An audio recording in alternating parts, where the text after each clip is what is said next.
Hello' everyone, মই কল্পনা আছে। মই মোৰ ইউটিউব চেনেলটোলৈ আপোনালোক সকলোকে স্বাগতম জনাইছোঁ। আজি হ'ল খ্ৰীষ্টমাছ ডে'। খ্ৰীষ্টমাছ ডে' বা বৰদিন খ্ৰীষ্টিয়ানসকলৰ এটা পবিত্ৰ ধৰ্মীয় উৎসৱ। খ্ৰীষ্টান ধৰ্মৰ প্ৰৱৰ্তক যীশুখ্ৰীষ্টৰ জন্মদিন হিচাপে পালন কৰা হয়। প্ৰায় 2000 বছৰ আগত জেৰুজালেমৰ বেথলেহেমত নগৰত এটি ঘোঁৰাশালত যীশুখ্ৰীষ্টৰ জন্ম হৈছিল। তেওঁৰ পিতৃৰ নাম যোচেফ আৰু মাতৃৰ নাম আছিল মেৰী।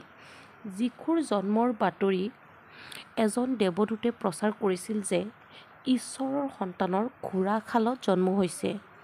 দেৱদূতৰ নিৰ্দেশক্ৰমে যীশুক দেখা কৰে।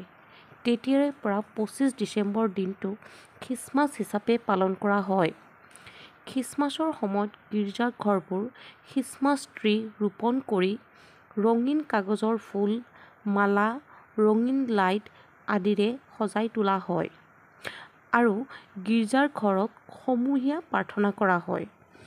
বৰদিনৰ আগদিনা খ্ৰীষ্টমাছ ইভ পালন কৰা হয়। মানুহবোৰে সেইদিনা সন্ধিয়া খ্ৰীষ্ট গীত গাই দল বান্ধি ফুৰে। গীৰ্জাঘৰত সমূহীয়া প্ৰাৰ্থনা হয়।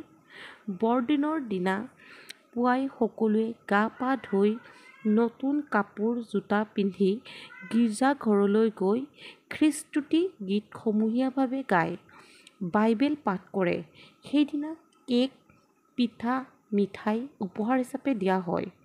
বৰদিনৰ আন এটা আকৰ্ষণীয় দিশ হ'ল সান্তা ক্লজ, বগা দাড়ি-চুলি থকা বুঢ়া মানুহ, জলুহু চোলা পিন্ধে।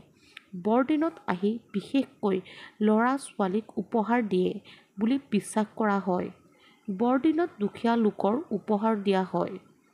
যদি আপোনালোকে মোৰ ভিডিঅ'টো চাই ভাল পায়, please like, comment and subscribe কৰি দিব। আজিলৈ আহিছোঁ, বাই।